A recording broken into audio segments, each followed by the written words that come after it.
ಶ್ರೀಮತಿ ನಿರ್ಮಲಾ ಸೀತಾರಾಮನ್ ಆರ್ಥಿಕ ಸಚಿವರಾಗಿ 9ನೇ ಬಜೆಟ್ ಅನ್ನು ಮಂಡನೆ ಮಾಡಿದ್ದಾರೆ. ಬಹಳ ಅತ್ಯಂತ ಪ್ರಬುದ್ಧವಾದಂತಹ ಬಜೆಟ್. ಅದನ್ನ ಸ್ವಾಗತ ಮಾಡ್ತಾ ಇದ್ದೇನೆ.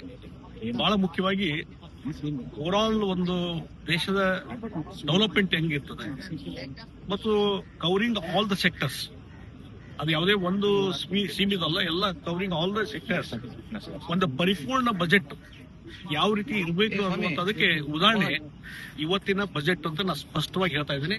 ಯಾಕಂದ್ರೆ ಸುಮ್ಮನೆ ನಾವೇನ್ ಮಾಡ್ತೇವೆ, ಈಗ ಒಂದೊಂದು ಇಶ್ಯೂ ತೆಗೆದುಕೊಂಡು ಒಂದೊಂದೇ ಪ್ರಾಜೆಕ್ಟ್ ತೆಗೆದುಕೊಂಡು ಅನೌನ್ಸ್ ಮಾಡುವಂತದ್ದು, ಒಂದೊಂದು ರಾಜ್ಯಕ್ಕೆ ರಿಲೀಸ್ ಮಾಡುವಂತದ್ದು, ಇದೆಲ್ಲ ನೋಡ್ತಿರ್ತೇವೆ.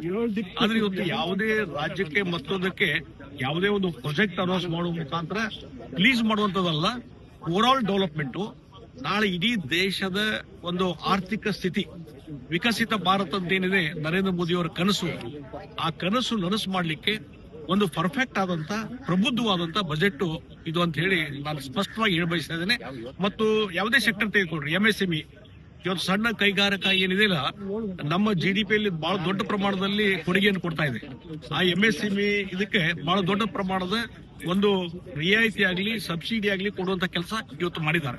ಮತ್ತು ನಮ್ಮ ಕೃಷಿಗೆ ಸಂಬಂಧಪಟ್ಟಂತೆ ಕೋಕೋನಟ್ ಇರ್ಬೋದು ಮತ್ತು ಕ್ಯಾಶೋ ನಟ್ಸ್ ಇರ್ಬೋದು, ಈ ರೀತಿ ಜನಸಾಮಾನ್ಯರು ಮತ್ತು ಯಾರು ಡೇ ಟು ಡೇ ನಮ್ಮ ಆರೋಗ್ಯ ದೃಷ್ಟಿಯಿಂದಲೂ ಬಳವಳಿಕೆ ಆಗುವಂತ ಬಗ್ಗೆನೂ ಸಹಿತ ಇವತ್ತು ಹೆಚ್ಚು ಕಾಳಜಿ ವಹಿಸಿ ನಮ್ಮ ರೈತರ ಕೃಷಿಗೆ ಸಂಬಂಧಪಟ್ಟಂತೆ ಅವರ ಆದಾಯ ದ್ವಿಗುಣಗೊಳಿಸಲಿಕ್ಕೆ ಮತ್ತು ಹೆಚ್ಚಳ ಮಾಡಲಿಕ್ಕೆ ಏನೇನು ಕೆಲವೊಂದು ಕ್ರಮಗಳನ್ನು ಕೈಗೊಳ್ಳಬೇಕು ಆ ಕ್ರಮಗಳನ್ನು ಅವರು ಕೈಗೊಂಡಿದ್ದಾರೆ.